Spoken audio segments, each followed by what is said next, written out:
What is up everyone, I'm ATRon The Gamer, and this is going to be a video where I'm going to go over some tips that may or may not aid you in completing my Act 2 farming guide that I just released a few days ago. A link to that will be in the annotations and the description as well, but let's get started here.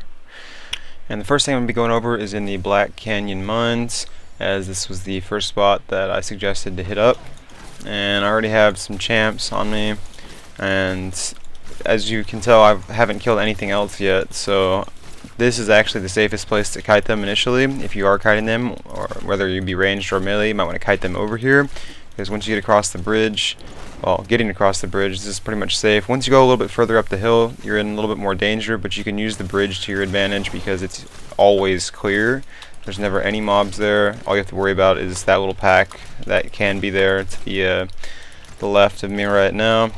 But you can continuously use the bridge because there are no mobs that spawn there initially, and it's always going to be a safe place to start kiting.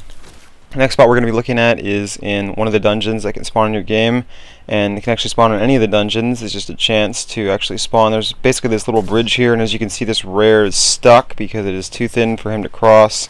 He's too fat, and it makes it really easy to kill him. So this works on a lot of different rares as well as champs. Not all of them, but as you can see, I can outrange his attack and just wail on him all day, and he can't cross the bridge.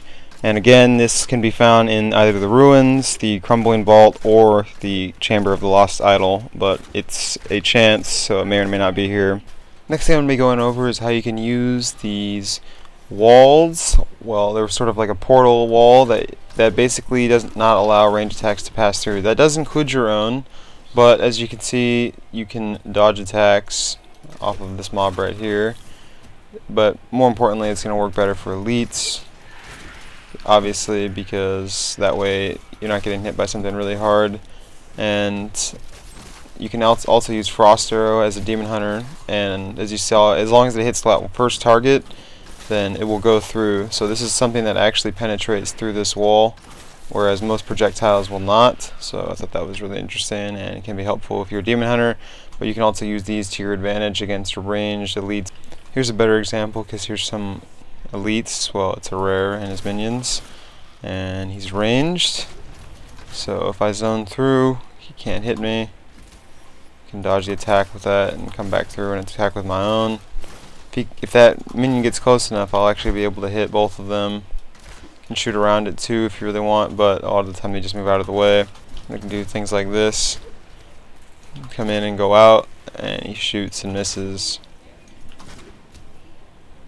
Definitely don't get hit by Arcane Sentry, especially not in Inferno.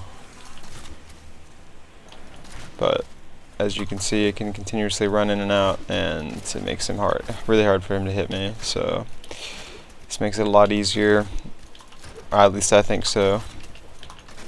Oh, got hit there. Went too early. But usually have some pretty good success doing this. And I'm not going through because there's arcane sentries. And I'm going to wait for him to come through. I'm going to blast him and finish him off, since he's pretty low now. And K-Mare really isn't that difficult. You can actually outrange his attack, so this is a nice little trick you can pull off against him if you're ranged. And there he goes. And the last thing I'm going to be going over for this specific video is how you can deal with the explosion phase during the Belial fight. And basically my advice for this is to try to identify which explosions were laid out first by Belial. And if you can identify those, then you're going to know which explosions are going to go off first. And you can actually sit in the areas that are exploding in the future and then just move to the areas that explode right after they do, because that's going to be a safe area once that explosion goes off. You can also move to the corner, like as you can see that I'm doing right now, and there's usually not too many explosions that go off in this corner. It's usually relatively safe, but that's basically going to be my best advice for you to dealing with this specific phase of the Belial fight. And that's going to do it for this video, everyone, so I hope you had something to gain from watching this, and if you haven't already, please subscribe to me and my YouTube channel. You can also follow me on Twitter at ATRon The Gamer. If you like this video, please click the like button, and hope to see everyone next time for more Diablo 3. Until that time, I'm ATRon The Gamer. Later, everyone.